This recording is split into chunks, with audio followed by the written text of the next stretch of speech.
Thanks for joining us. As Dr. Rodriguez said, my name's Amy Beth Glass, and I spent the last 12 years in a graduate school setting, doing some graduate admissions and learning and really discovering what my passion was. My graduate experience personally, when I went on to get my master's in counseling, was a very transformable experience. So I wanted to find a niche in life, and higher ed was it. And I found a little spot where I could then share with others and give back the way people had given to me. I was out of school almost 20 years before I returned to get my doctoral degree, which had its own challenges. And I should tell you all that I'm a first-generation college student, so a lot of what I learned from folks like Dr. Rodriguez and others that I could network with that could help provide me with a foundation. So what I share with you today are some tips and tricks and things that I've learned along the way. And then I would welcome any and all questions, and I'll try and be just as honest as I possibly can. So often in a setting of graduation, people will give somebody the Dr. Seuss book, All the Places You'll Go. And part of what he says is you have brains in your head and you have feet in your shoes, and you can steer yourself any direction you choose. And I do believe that whether you go to graduate school locally or you go to graduate school across the nation somewhere, that there is a place or a college or university and a program for everyone. So the beginning slides are kind of basic. We're going to take you through a few different steps.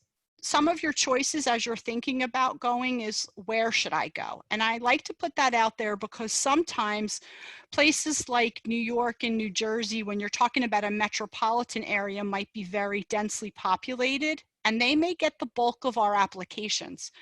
But as we move further west and we're in the central part of the United States, you might find that those applications they're not getting as many applications as we do here on the East Coast. And we'll talk a little bit about different disciplines as we go forward. So you're thinking about going to graduate school. So I want to talk a little bit about program and applying and some resources, but I want you to ask yourself a question first. If I had to ask you two questions, one would be the following, and I just want you to make a note. Who would be three people who would speak favorably about you? And I'm going to go and wrap that back up later on, but I want you to write down, just jot down three people who would speak favorably about you. And then we'll go with threes today. Three special skills that you have. And they don't necessarily have to be academic in nature. They could be that maybe you're a good researcher, or you're a great typist. That was my favorite. Or you're very creative, or you have a passion for photography. So I want you to think a little bit more out of the box on that. So three special skills that you have, and that could be across the board. And then my third one will be people who would support you along your journey. And that could be anybody. It could be you know, a loved one. Sometimes it could be your favorite pet. It could be someone or something who will support you. And I, again, will add these up as we move along. So there's lots of considerations when going to graduate school. Years ago, graduate students, it was very, very basic in the 1960s. You got a master's degree, and the master's degree kind of carried a lot of blanket area. But we're finding now people are getting very specialized in their program. So it could be like a Master of Business in Healthcare Administration. That would be a very specialized. Occupational therapy, physical therapy, dental. Those are all specialized graduate programs. Talking a little bit about graduate school, should I or shouldn't I go? So some questions we should be asking. So what are your reasons for going? Do you have a passion in a specific topic? Some folks might want to study something like Holocaust and genocide study. You would have to be very passionate about that topic in order to study, because of the emotional components that are going to be there. Do you enjoy research or creativity? Are you looking for a more rich or satisfying life? Do you have an interest that requires a graduate degree? And how will you know that? I will touch upon that. for me, a lot of it was to ensure continued career advancement. So everybody has their reasons. But on the do not go to graduate school, I always say we don't go to graduate school to hide our student loans, and we don't go just because we think we're going to earn more money, because you have to have that investment of money that you have to put out. Deferring our loans is not always, and we'll talk a little bit about some of the others as we go through. So here's the average annual earnings by workers 25 to 64 years old by the Educational Attainment. This is part of the Bureau of Census, or the Occupational Outlook Handbook. And you can see there, as you grow in different degrees, the amount that you're making increases. And again, these are averages. I'm often asked what a professional degree is. So a professional degree would be something like your dental, physical therapy, occupational therapy. Although they're doctorates, they are more along the professional field. And then here's some weekly earnings. This one's a little tough to see on a bar graph, but it'll show over time how much people are making according to their degree. And you could see less high school all the way up to doctoral degree. The professional degree is still winning out with making more money. And that makes, in a sense, it does make sense. Here's another way, the percentage of labor force by occupational in educational attainment for those that are over the age of 25. And the reason they use 25 as the benchmark is because you've already, in most cases, people have graduated with their bachelor's degree with a little bit of a cushion, and then they've gone on and had some sort of a degree. And you'll see that the purple is management and professional related careers. Green is sales. Production, transportation, moving materials is blue. And your natural resources, construction, and maintenance would be your black. And as we're going through, if there's a question that you have or something that you really want answered, make sure that you could put it in the chat and I can address it as we go through. So you have to decide on the discipline. And how would you do that? You might want to talk to an advisor. At Stockton, we're very gifted that you have preceptors that can add some time and money. Sometimes it's finding someone who's doing what you do and saying to them, what does your educational background look like? And you'll probably find very varied. My favorite resource is the Occupational Outlook Handbook that runs with the Bureau of Census, which is where I got some of the charts that are in the present, that actually I got all the charts from. But that Occupational Outlook Handbook, you could type in speech therapy, and it'll bring up how many positions they anticipate, where they see the most growth, and different information over time. And then sometimes you have to decide, do you need a master's or a doctoral degree, or the type of master's? So let me give you a good example. There are terminal master's degrees. So a terminal master's degree would be something like an MBA or an MFA, a Master of Fine Arts. Or it could be something like a master's in occupational therapy.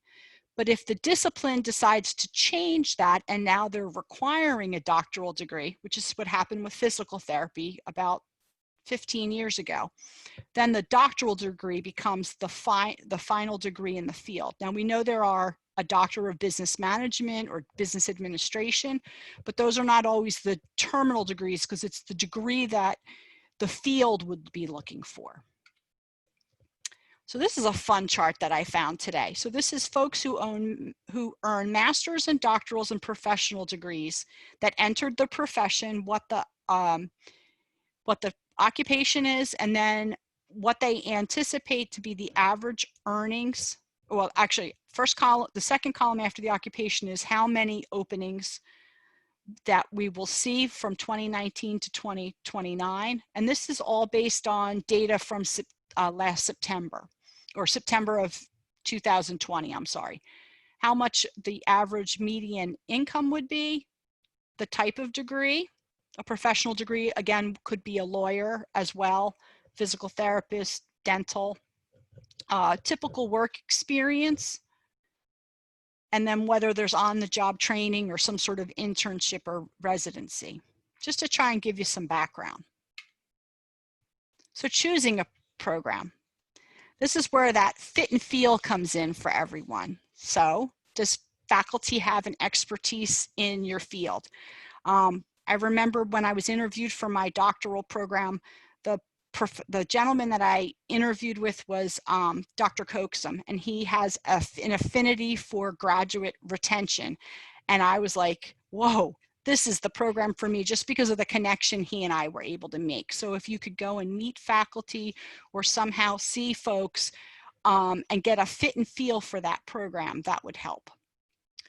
Do the faculty have professional experience outside of the academic community? Are they practitioners as well as teaching? Are you looking for well-known or well-publicized, or people who are in all of the scholarly journals? For me, an important consideration was, what was the faculty-student ratio? How large are my classes going to be? Do I want to be in a small setting where maybe I have 25, 30 other colleagues that I'm going through the program, or am I looking for something much larger? And then I'd say talk to the advisors, the web, look for handbooks. I love to talk to people who are in the program to get an idea of it.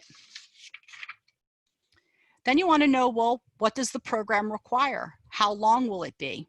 Will there be a capstone experience or a thesis or a master's degree? Or will there be an entrance exam or an exit exam? What kind of jobs do their graduates obtain? And then I think a really important consideration is, how many people really end with their overall degree in mind? Like, what is their graduation rate? Because you want to know that the institution is going to put the effort and the love and affection for you, their student, and help you to that finish line. They're not going to just give it to you, but they're going to help you along those ways. And then I say, what kind of specialized resources do they have? Do they have a new student orientation? We all know what it's like to be a college student, but if you're a first-generation college student, I'm a first-generation college student on the bachelor's degree. When I go on to get my master's degree, and even on the doctoral degree, there's like this phenomena of I don't belong sometimes, or an imposter syndrome. So you want to know that they're helping people and at least providing foundational opportunities, whether it be writing skills or writing workshops, or could be gatherings that get people together so that you feel like you're part of a community, because none of us get anywhere alone. So that's some of what I would be looking for. Then the place. Do you want to attend a large institution or a small? Do you like a rural setting or an urban setting? I had an experience where I went up to Columbia University last fall, and you're talking about, 5,000 education students. Stockton has about 100. So you want to think of size. Are there activities that are offered in the community? As we mature and we grow through our careers, is there family housing? And family housing, not just a building, but is there activities for your children or your loved ones that are coming with it? Are there things where my significant other can feel a part of the community, or are you just renting a room? And these are all considerations. How difficult is it to find housing in the area? Is the housing safe? Is it well maintained? And then public transportation. So I had a gentleman that I was coaching through going off to dental school, and he was a Stockton alum, and he ended up in a big city, and he had to manage the public transportation, and that was a bit of a challenge, and he ended up doing it. But part of his interview was to go up there and see if he really could do what he would need to do to go to school. This is a really important one, the price. Things to consider: the cost of the program. Are there hidden costs? How much financial aid will be available? The aid that you receive as an undergrad changes drastically when you go on to grad school. So you want to know a lot about yourself. How much money are you willing to invest? And what are some financial considerations? When I talk about hidden costs, there are fees. Sometimes it's tuition money, but there's fees. But are there one-time off program fees? Sometimes there was a program that didn't have any books, and everybody was like, oh, no books. Oh, I'm saving hundreds of money. Well, there were no books, but there was an annual fee that was a lab fee that you had to pay so that you had access to free books. So they weren't free, it was just a hidden cost. So you wanna look into that. Many people tell people, and I remember hearing it too, you pay for the first degree, someone else pays for the second degree. Well, there's very few places out now, employers, that are paying. And if they are paying for it, there may be a stipulation. So take, for instance, our AtlantiCare, that's right here on college campus. If I go to AtlantiCare and I decide I'm going to pursue an MBA in healthcare administration, while I'm doing that, I have to make sure that I'm giving 2 years of my life back to them. 2 years goes by very fast, but I need to know as an employee what the parameters of that supposed tuition reimbursement are. And most recently, I was telling Dr. Rodriguez, my son works at Wawa, and if he's there an entire year, they will provide him with some tuition reimbursement. So I was like, oh, this is great. But you want to look into those things ahead of time. I had asked early on for you to talk a little bit about 3 special skills you may have. So those special skills might be something that gets you an assistantship. So an assistantship, whether it be at Stockton or elsewhere, would be somebody paying for you to go to school. So they'll pay for your tuition money. I was fortunate in my master's program to have a full assistantship, so they paid for everything but my student fees, but I had to give back to the institution for which I worked. And in that case, I worked so many hours and had to do so many different projects in order to have my tuition paid for. So if you have specialized skills, if you're a good typist or you're a web designer or you like doing research, you might be able to work with faculty and staff and have some money paid for towards your tuition, or maybe all of it, it depends. At larger institutions, you might be able to get a hall director position, work in residential life, and then they pay a portion of your monies back. Or maybe you work in student development. There's all different sorts of assistantships. Knowing Stockton the way I do, we don't have the ones that are as lucrative, but there are other institutions where you're not a rich college student, you're always a poor college student, but that people do help you pay for that. Loans, you want to look into some alternative loans. So a good alternative loan, sometimes they're written for healthcare specifically. Discover, the card, has one for healthcare, folks who want to go into healthcare. And then fellowships, you might be able to get paid to do research or different opportunities where that's concerned. So this slide, the absolute surefire rules for getting admitted into the program of your choice. Don't get too excited, because the reality check is there are no surefire rules, okay? There are processes that people go through, but you have to fit a certain profile, and we'll talk about it, in order to look at. Many committees are looking at a holistic approach, so they're looking at you as a whole person, but that doesn't mean that I don't need certain things. So your GPA will have a big consideration when we're talking about this.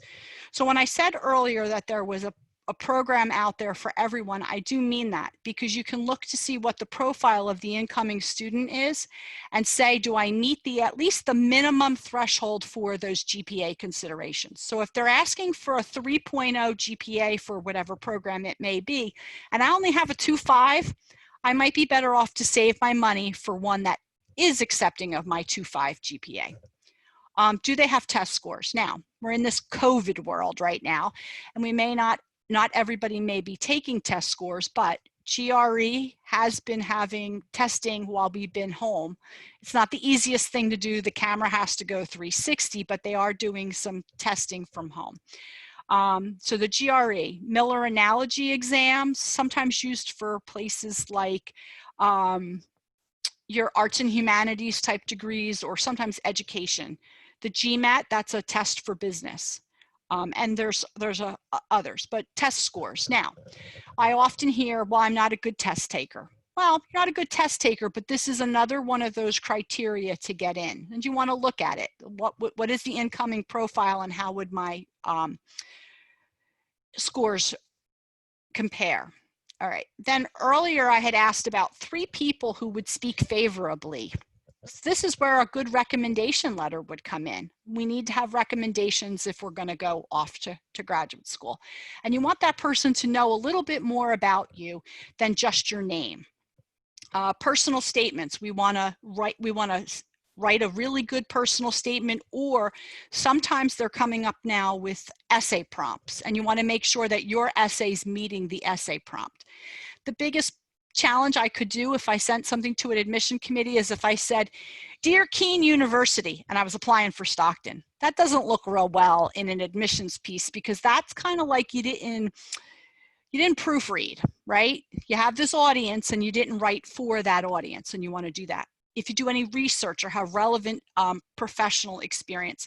I'm going to pick on my new friend Erin, but Erin has this internship and she's been organizing and doing different things with programming. So she has this professional experience that'll set her apart from other students that may be looking to go on to graduate school. Funding, something you want to look at, the fit, and then available spaces. You sometimes have to look at the volume of applications they may be getting. It's not uncommon for something like physical therapy to be something like 300, at Stockton anyway, 300 applications, and you have 30 spots. GPA. So sometimes, and you want to know what GPA they're looking for. Are they looking for my overall GPA? Are they looking for a prerequisite GPA? Are they looking for GPA in my last 2 years? Are they only looking for my major courses? There's all different ways to dice a GPA. There's this CAS application that's out there, and that's a whole nother workshop, but those have different GPA calculators. So if you're applying to a program that has a CAS application, you may want to look into that, and then you could do your own GPA calculations. You want to know what the minimum is. GPAs right now are a lot higher today than they were 20 or 30 years ago. So you want to keep in mind that you're going to have to be competitive. And I wrote there that a competitive GPA is about a 3.5, but that doesn't mean that people with a 3.0 are not coming in. It just means some of the more competitive programs may have a more competitive GPA.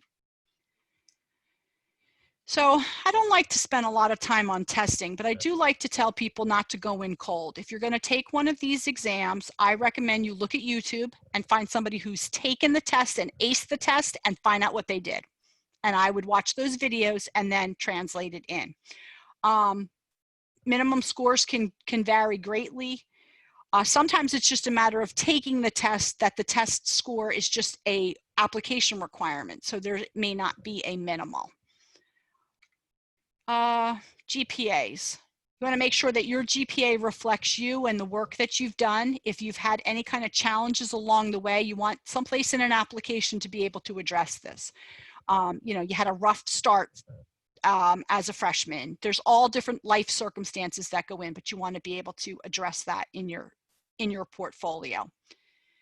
You make sure that you take any and all prerequisites, maybe not all of the prerequisites, but some of the prerequisites, and sometimes it's very specific.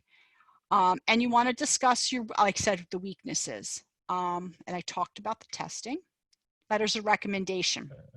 So in all my years of doing this, and I used to have a fancy piece of paper, I would get things as a director that would be, they would smell funny. They would be on like pink paper, like look for my application. And sometimes they were, if you were old like me, a glamour shot of a, you know, someone looking a certain way. And then it would say, look for my application. You don't need to do all of that. Just send your application in like you normally would. With letters of recommendation, you can't write for yourself. And it sounds crazy that I have to say it, but no surefire way of getting a denial is to write your own letter of recommendation. And I did see that several times in my career. Also, letters of recommendation from your pet, your family member, significant other, pastor. Unless the pastor saw you in a capacity outside of just being a patron to a specific religious organization, those would not necessarily be the best letters of recommendation. Our friends and loved ones, they love us. They're going to say that we're wonderful. But you need somebody who's going to fit the profile. And if as part of that profile, it says that they want 2 faculty members, I'd look for 2 faculty members. I wouldn't just say, well, I'm going to get 2 staff members, and my dentist. You're going to want to make sure that you fit those. Faculty members want to read what other faculty members write. You want people to be able to write you a strong letter of recommendation. If I'm writing on behalf of, sorry, Erin, I'm going to use you again, of Erin, I want to be able to give Erin the opportunity to look at the letter that I'm writing. So you might want to ask or say to someone, I can help prepare something. You want to make sure that it has your name on it and that you're addressed appropriately in that letter. It'd be really bad if someone wrote something on behalf of me but called me, I was Amy Beth Rodriguez. That's not my name. And how do you match up different files if the person who's writing the letter doesn't do that? Sometimes I would provide somebody with a letter with my resume to show them here in good faith, this is some other stuff that you might want to add. I might talk to them about, could you touch upon the following characteristics that this program's really into, like they're into service learning and here's how I've fulfilled service learning. And they want to know that they know you a little bit better. A weak letter of recommendation or someone who says I've only known someone for 20 minutes is not the best letter of recommendation. And you'll know because you'll see ones that are several pages long and then you'll see ones that are like a paragraph this big and it doesn't tell much of anything. You could provide your transcript. If you're sending things snail mail, you might want to include things with stamps on them and a timeline and tell people when they're due. Please don't ask faculty or anyone to provide you with something with a very quick turnaround time because sometimes it might take somebody some time to draft that. Then I would check in, write a little letter of thank you, see if it was done. Most applications are self-managed, but letters of recommendation are a bit of a challenge right now. Personal statement. This was the one where I was saying that you want to talk to the topic. So talk a little bit about why you're applying, your short-term and long-term professional goals. If you talk about what attracts you to the program, you're again showing that you've done some research and you have an invested interest in the program, not just casting my application. You can mention special faculty, but some of the worst personal statements I've read is where they use a term or some jargon in the field, but you don't know what that jargon means. So I don't know, trying to think of a good example. But if the sentence is awkward, so I guess what I would recommend here would be that you allow someone to be your critical thinker. Here's what I had to do, my prompt, and can you tell me a little bit more about whether you think I met the goal? So there's a question about, can I email? Can this be my email? You can email your letter of recommendation, and you can also, personal statements are normally part of an application. So let me see about that. Here's some more. You want somebody to check it. Sometimes we spell things incorrectly or we see different words.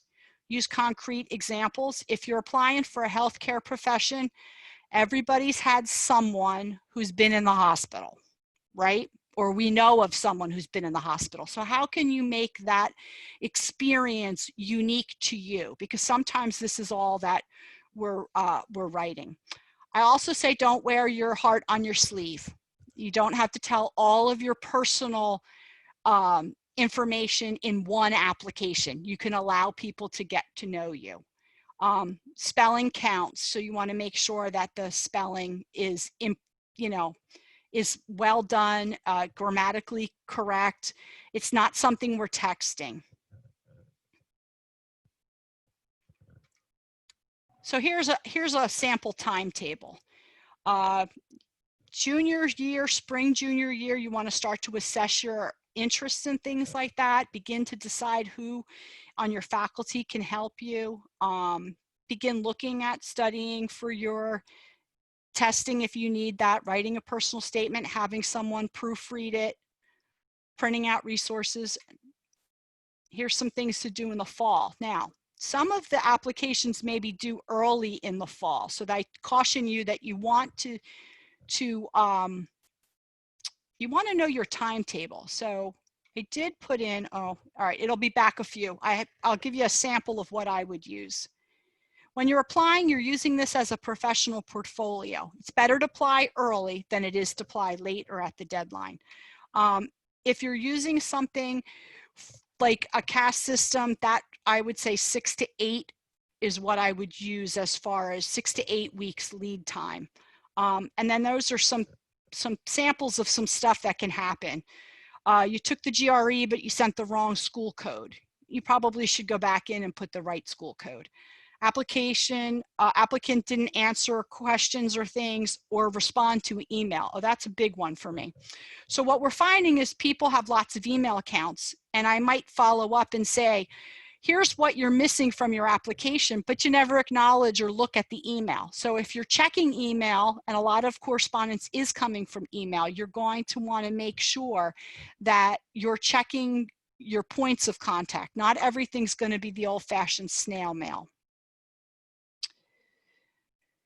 Be prepared to pay. Some applications, I put 50 to 180. Some of the CAS applications, if you're applying to 5 and 6 schools, you can rack up very, very quickly. And if you need a financial waiver, you're going to want to do that well in advance. Some of those financial waivers might come from the schools. You might need something from your financial aid officer, or it might come from, like, the CAS system has a certain percentage of those. You can also get fee waivers for testing too, so don't ever underestimate that, but it doesn't come from the school in most cases. You have to go directly to the testing site. So the next piece should be, there's an activity log. So I wrote down, you know, when I submitted things, what was my method of communication, whether I provided a letter and a CV and all different sorts of things for the application. I would put on here, what is the deadline for the application, and if they notify you what the deadline or thereabouts would be of your notification. You want to make sure you fill out the application correctly. Apple is a great product to have these Apple computers, but we've had people who have used a loved one's computer, and